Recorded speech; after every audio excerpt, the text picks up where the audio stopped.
بسم اللہ الرحمن الرحیم۔ مدینہ منورہ عہد عباسی میں عباسی دور خلافت 5 صدیوں پر محیط رہا، جس کے درمیان مدینہ منورہ کے حالات میں مد و جزر آتا رہا۔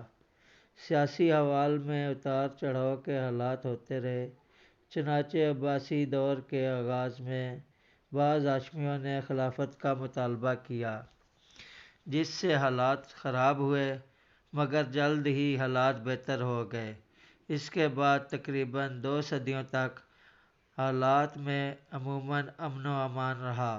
کبھی کبھی سیاسی حالات کی وجہ سے مدینہ کے احوال میں نشیب و فراز آتا رہا۔ مدینہ کی آبادی کی پیش رفت میں کمی آئی، یہاں تک کہ 3 صدی کے شروع میں اقتصادی و معاشی حالات خراب ہو گئے۔ چنانچہ بہت سے لوگ حالات سے مجبور ہو کر مدینہ سے نقل مکانی کر گئے۔ بدھو اور دیہاتیوں کا مدینہ پر تسلط ہو گیا، جنہوں نے لوٹ مار کا بازار گرم کر دیا۔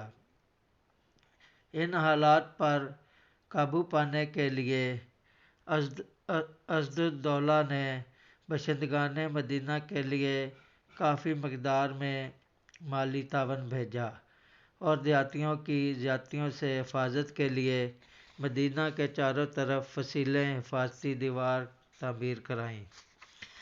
عباسی سلطنت میں ضعف و اضمحلال آنا شروع ہو گیا۔ اس کے تحت ملکوں اور ولایتوں میں اس کے اثر و نفوذ کا دائرہ تنگ ہوتا گیا۔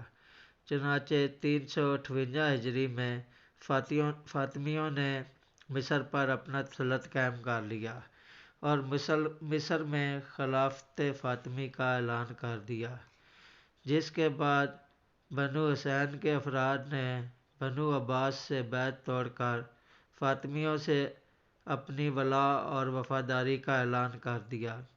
اس طرح مدینہ منورہ میں تقریباً 2 صدیوں 974 سے 1151 تک ایسے حالات رہے کہ مدینہ کے امراء کبھی فاطمی حکومت سے اپنی ولاء اور وفاداری کا عہد و پیمان کرتے، کبھی عباسی خلفاء سے اپنا تعلق قائم کرتے۔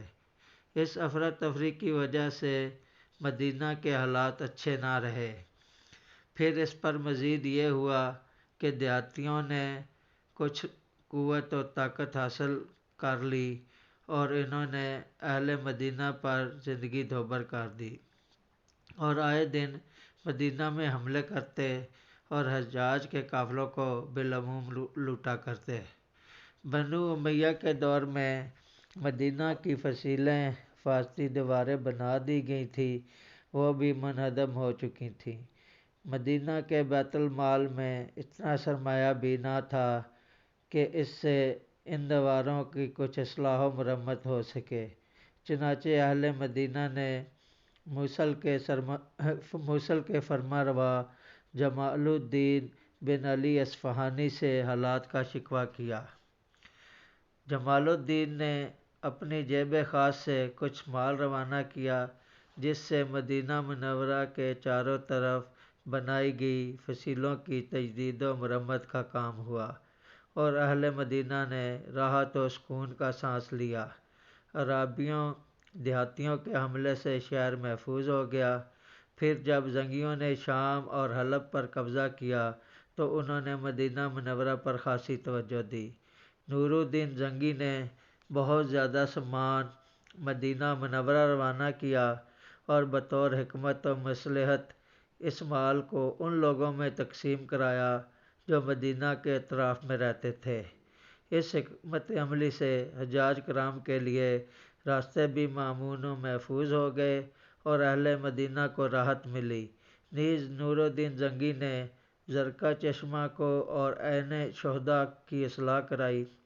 نیز ایک نئی فصیل تعمیر کرائی، جس نے ان مکانات کو اندر لے لیا جو پرانی فصیل سے باہر تعمیر ہو چکے تھے۔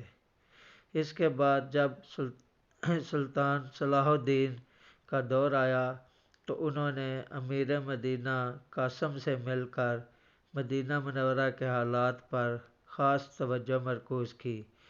بہت سا مال و زر خرچ کر کے راستے ٹھیک کرائے، راستوں کو محفوظ و مامون بنایا، کنویں کھدائے، حجاج اور عمرہ کرنے والوں پر جو ٹیکس عائد تھا اس کو ختم کرایا، یہاں تک کہ مدینہ عہد نور الدین زنگی اور عہد ایوبی میں بالعموم اطمینان و خوشحالی کا بہترین نمونہ ثابت ہوا۔